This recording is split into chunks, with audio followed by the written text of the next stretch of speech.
Hello everyone, आप लोग बहुत बहुत स्वागत करता हूं सिलेक्शन प्रभाव यूट्यूब चैनल की इस नई वीडियो में।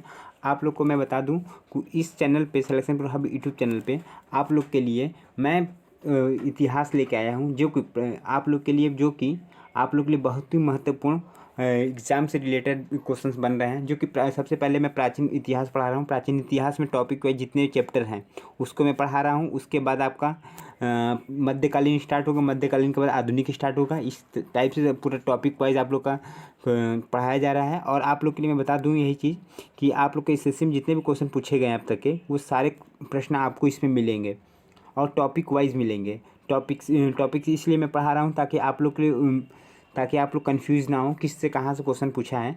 तो मैं इस टॉपिक वाइज लेके आऊँगा। तो आप लोग की प्राचीन काल में आपको जैसे इतिहास मौर्य काल है, उसकी विषय में आपको पता चल जाएगा मौर्य काल से कितने क्वेश्चन पूछे जाते हैं। जो हर बार आप लोग को मौर्य काल से हर बार 3 से 4 क्वेश्चन पूछे जाते हैं, जो आप लोग के लिए बहुत ही इंपॉर्टेंट रहेगा।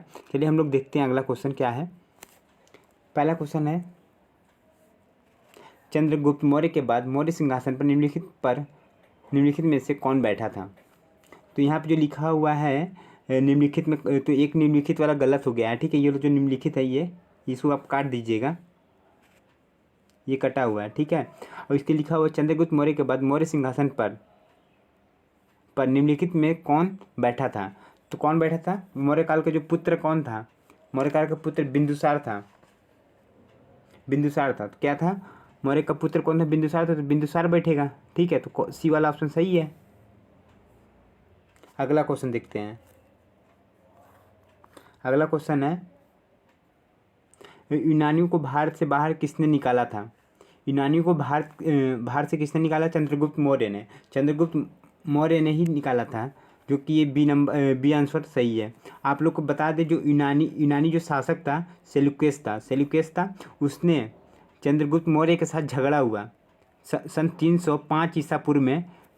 यूनानी के शासक सेल्यूकस और चंद्रगुप्त मौर्य के साथ झगड़ा हुआ। झगड़ा होने के बाद उन्होंने क्या हुआ कि इन दोनों के बीच में एक समझौता में हुआ कि जो सेल्यूकस की जो पुत्री थी, सेल्यूकस की पुत्री का विवाह चंद्रगुप्त मौर्य के साथ कर दिया गया।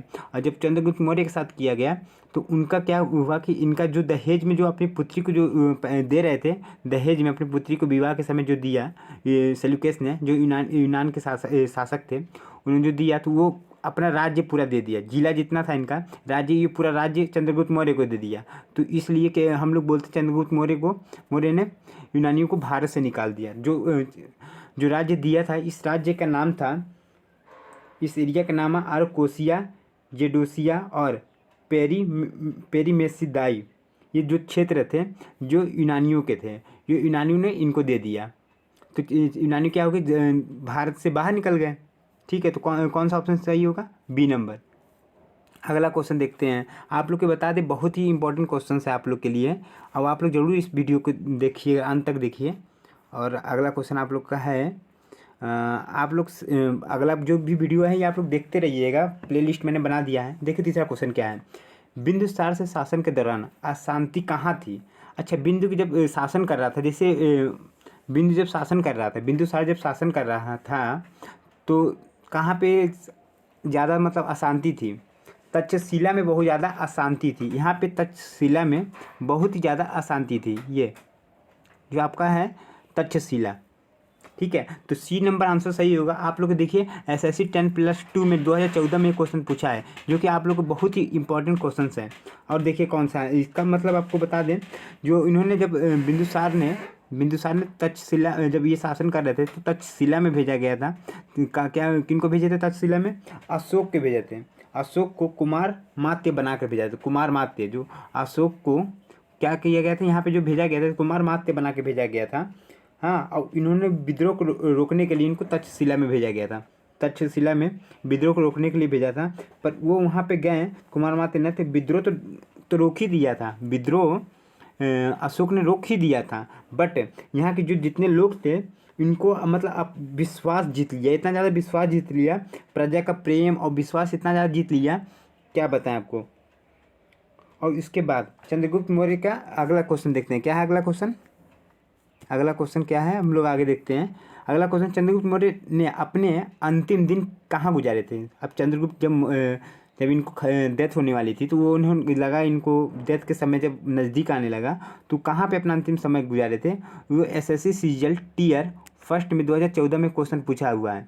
आप लोग के लिए बहुत ही इंपॉर्टेंट क्वेश्चन है जो कि आप श्रवण बेलगोला में इन्होंने जो जैनियों का जो जैन लोग होते हैं जैनियों के जो भद्रबाहु जो थे भद्रबाहु उन्हीं के साथ वो चले गए थे मैसूर यानी मैसूर के एक जगह है श्रवण बेलगोला है, जो मैसूर में श्रवण बेलगोला है जगह है, वहीं पे वो चले गए थे और वहीं पे इनका चंद्रगुप्त का वहीं पे इनका अंतिम संस्कार वहीं पे इनका मृत्यु हो गया था। कहाँ पे था? श्रवण बेलगोला में। ठीक है, ये आप लोग के लिए क्वेश्चन बहुत ही इंपॉर्टेंट है, कई बार पूछ चुका है। जगह ना मिलने के कारण मैं एक ही बार लिख दिया हूँ और काफ़ी ज़्यादा बार पूछा हुआ ये क्वेश्चन। आप तो रिपीट समझ सकते हैं कि 2014 में आया तो आगे भी क्वेश्चन काफ़ी ज़्यादा पूछा है। तो ये आप लोग के एग्ज़ाम के लिए बहुत ही इंपॉर्टेंट है, जो कि आप लोग देख सकते हैं। अगला क्वेश्चन देखते हैं। अगर आप लोग को विश्वास नहीं होता है तो इसको चेक कर सकते हैं आप लोग गूगल सर्च करके, तो आप लोग को दिख जाएगा कितने क्वेश्चन कितनी बार पूछा हुआ है। अशोक के अधीन मौर्य राजतंत्र का सबसे सही वर्णन निम्नलिखित में से कौन सा होगा? अगर मैं अशोक के बारे में अशोक के अधीन मौर्य राजतंत्र का सबसे सही वर्णन निम्नलिखित में से कौन सा होगा, तो अगर मैं किया जाए तो कौन सा होगा आप लोग बताइएगा। मैं बता रहा हूँ, देखिए ये जो क्वेश्चन पूछा है एसएससी टैक्स असिस्टेंट में 2006 में क्वेश्चन पूछा हुआ है, तो आप लोग समझ सकते हैं तो कितना मैं पुराना क्वेश्चन, कितना कम से कम 21 साल पुराना मैं क्वेश्चन आप लोग के लेके आया हूँ, जो कि बहुत ही महत्वपूर्ण है। तो कौन से ये क्वेश्चन क्या होगा इसमें से बताइए? ए होगा, बी होगा? बी वाला नंबर क्या है? बी, केंद्रीय एकाधिपत्य।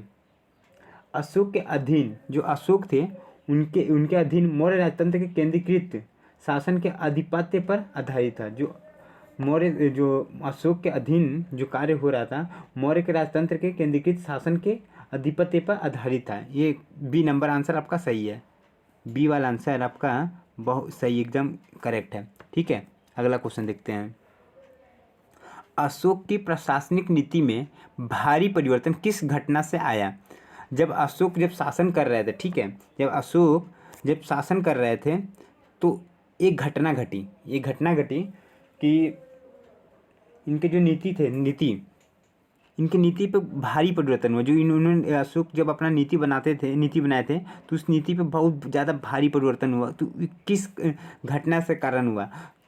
तो ये हो जाएगा बी वाला ऑप्शन सही होगा। जो कलिंग के जो युद्ध था, कलिंग वार था, उस वजह से जब कलिंग का जब वार हुआ था। हाँ, आप ये देखिए रोड मैप में आप लोग के लिए मैं लाया था, देख लीजिए आप कलिंग का समय में कैसा है रोड मैप जो बना हुआ था। रोड मैप देखिए किस टाइप से है। ठीक है, आपको लिए लेके आया होगा। अशोक के जब नीति अपना बनाते थे तो नीति बनाते बनाते अब कलिंग के साथ युद्ध होने लगा। युद्ध का समय आया। अब युद्ध का समय आया तो इनको ये नीति में इनको बहुत ज़्यादा भारी परिवर्तन करना पड़ा।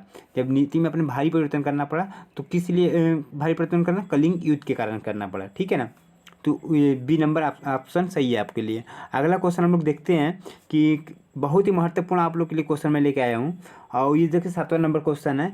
तो आप लोग ये चीज़ करना ना भूलेंगे, जो आपको यहाँ पे दिख रहा है ये चीज़, ये आप लोग जरूर कर दीजिएगा। अब बेल आइकन जरूर दबा दीजिएगा, क्योंकि आप लोग को बहुत ही इंपॉर्टेंट क्वेश्चंस मैं आप लोगों को करा रहा हूँ, जो कि इंटर एग्ज़ाम से दृष्टि से देखा जाए तो बहुत ही इंपॉर्टेंट है।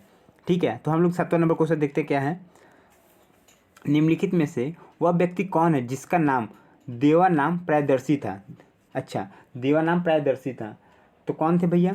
अब ये देखिए, पहला था मौर्य राजा अशोक। अब बताएं, देखिए एसएससी सीजीएल 2002 में भी पूछा है, 2012 में भी पूछा है। तो समझिए एसएससी सीजीएल में जब ये 2 बार क्वेश्चन ये वाला पूछ सकता है, तो समझिए और भी एग्जाम में कितने बार पूछा होगा क्वेश्चन।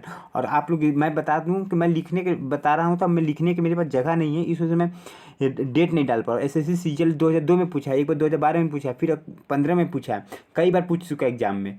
तो आप लोग समझ सकते हैं कितना इंपॉर्टेंट है ये सब क्वेश्चन। तो हो जाएगा आप लोग के लिए कौन सा होगा? मौर्य राजा अशोक थे कि कौन सा ऑप्शन होगा? मौर्य राजा अशोक कि मौर्य राजा चंद्रगुप्त मौर्य कि गौतम बुद्ध? तो गौतम बुद्ध महावीर तो होंगे नहीं, तो किनका नाम रखा गया था? मौर्य राजा अशोक का। जो मौर्य राजा अशोक का देवा नाम प्रायदर्शी था। ठीक है, अब अगला क्वेश्चन हम लोग देखते हैं। अगला क्वेश्चन जब 8वां नंबर 9वां नंबर है। 9वां नंबर क्वेश्चन में हम लोग सबसे पहले देखेंगे देवा नाम प्रिय के नाम से कौन विख्यात था। अब बताइए। एसएससी एमटीएस में देखिए एक ही क्वेश्चन में है। अब देखिए इसको घुमा घुमा कर पूछा। देखिए एसएससी एमटीएस में पूछ चुका है। अब कई बार एग्जाम में कई सीएचएसएल में पूछा यही क्वेश्चन, और सीएचएसएल में भी पूछा है, पर घुमा के पूछा है। जैसे यहाँ पे देवा नाम प्रिय के नाम से कौन विख्यात है, ये लिख के ना लिखिए। यहाँ पे लिखा अशोक के प्रिय के नाम अशोक के नाम से कौन विख्यात है, देवा नाम लिखा हुआ था। जैसे ऑप्शन कई दे दिया था। तो आप लोग देख रहे हैं कितना घुमा के क्वेश्चन पूछ रहा है। तो आप लोग ये देखिए, तो देवानाम प्रिय के नाम से कौन विख्यात है, अशोक। तो बी नंबर आंसर आपका क्या है, सही हो जाएगा। ठीक है, तो आप लोग कितना इंपॉर्टेंट क्वेश्चन से आप लोग देख सकते हैं दृष्टि से कितना ज़्यादा इंपॉर्टेंट है। अब देखिए कलिंग युद्ध के बाद निम्न में से किसने महाराज अशोक के रूपांतर को दर्ज किया। अब रूपांतर को दर्ज किया। अब देखिए एसएससी सीएचएसएल में भी पूछा है, एसएससी सीजीएल 2012 में पूछा है। कितने बार क्वेश्चन पूछा आप देख सकते हैं। तो किसने किया था, राक एडिक्ट 13 कलिंग के युद्ध के बाद निम्न में से किसने महाराज अशोक के रूपांतर को दर्ज किया था। राक एडिक्ट 13 ने क्या किया था, दर्ज किया था। तो आप लोगों को कौन सा ऑप्शन सही हो जाएगा, डी वाला ऑप्शन सही हो जाएगा। ठीक है, अगला क्वेश्चन देखते हैं। चंद्रगुप्त मौर्य के दरबार में गया यूनानी राजदूत कौन था। यूनानी राजदूत कौन था चंद्रगुप्त मौर्य के दरबार में गया यूनानी राजदूत कौन था, शीला राजा देश। ये जो आपका बी नंबर आंसर सही है आप लोग के लिए। ठीक, चंद्रगुप्त मौर्य के दरबार में गया यूनानी राजदूत कौन था, शीला राजा देश। ठीक है, अगला क्वेश्चन हम लोग देखते हैं कि 11वां नंबर क्वेश्चन जो है ये क्या कहता है। चंद्रगुप्त मौर्य के दरबार में भेजा गया यूनानी राजदूत था। अब देखिए यहाँ पे कुछ और क्वेश्चन पूछा है, यहाँ पे कुछ और क्वेश्चन पूछा, बट बतवा एक ही चीज़ पूछा है। चंद्रगुप्त मौर्य के दरबार में गया यूनानी राजदूत था। अब यहाँ पे लिखा चंद्रगुप्त मौर्य के दरबार में भेजा गया यूनानी राजदूत कौन था। अब देखिए बात दोनों का एक जैसा है बातों को, और उसी में क्या हो जाता है कि लोग भटक जाते हैं। देखिए यहाँ पे चंद्रगुप्त मौर्य के दरबार में भेजा गया यूनानी राजदूत था। अब यहाँ पे लिखा हुआ है, यहाँ पे लिखा क्या है, यहाँ पे लिखा हुआ है चंद्रगुप्त मौर्य के दरबार में गया यूनानी राजदूत था। तो आप इन दोनों में देखिए, इन दोनों में धरती आसमान का क्वेश्चन है, समझ रहे हैं ना। ये पता चला आप लोग गलती ना कर दें। ठीक है, तो अगर देखिए क्या है, अब इसमें कन्फ्यूज ना हो जाइए। तो किसने चंद्रगुप्त मौर्य के दरबार में भेजा गया यूनानी राजा मैगस्थनीज था। सी नंबर यूनानी राजदूत कौन था, मैगस्थनीज। जो सी नंबर आंसर आप लोग का सही हो जाएगा, सी वाला आंसर सही हो जाएगा। जो एसएससी सीजीएल 2011 में पूछा है। देखिए कितना घुमा के सीजीएल पूछता है एकदम क्वेश्चन। कभी कोई लोग काफ़ी ज़्यादा कंफ्यूज भी हो जाएंगे, इतना क्वेश्चन घुमा के पूछता है।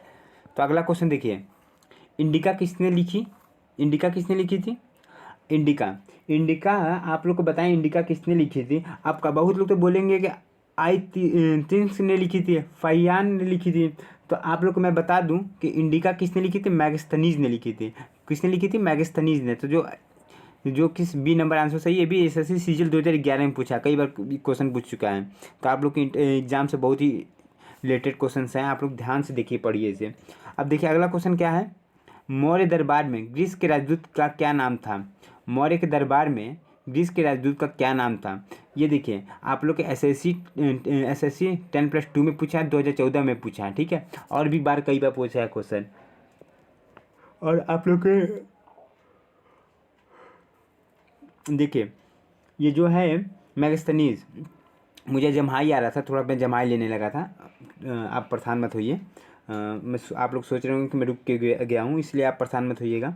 देखिए तो कौन सा होगा, मौर्य दरबार में ग्रीस के राजदूत का क्या नाम था। ग्रीस के जो राजदूत थे ये कौन थे, मैगस्थनीज थे। क्या है, मैगस्थनीज। जो सी बी नंबर आंसर इसका भी सही हो जाएगा, बी आंसर इसका भी सही हो जाएगा। तो आप लोग को ये वीडियो कैसा लगा, और आप लोग सब्सक्राइब करना ना भूलें। मैं बार बार आप लोग को नहीं बोलूँगा। अगर आप लोग को अच्छे लग रहे हैं वीडियो तो आप लोग सब्सक्राइब और लाइक जरूर करिए। और धन्यवाद आप लोग को देखने के लिए वीडियो। और मैं आप लोग को यही चाहूँगा कि आप लोग अच्छे से पढ़ाई कीजिए। धन्यवाद।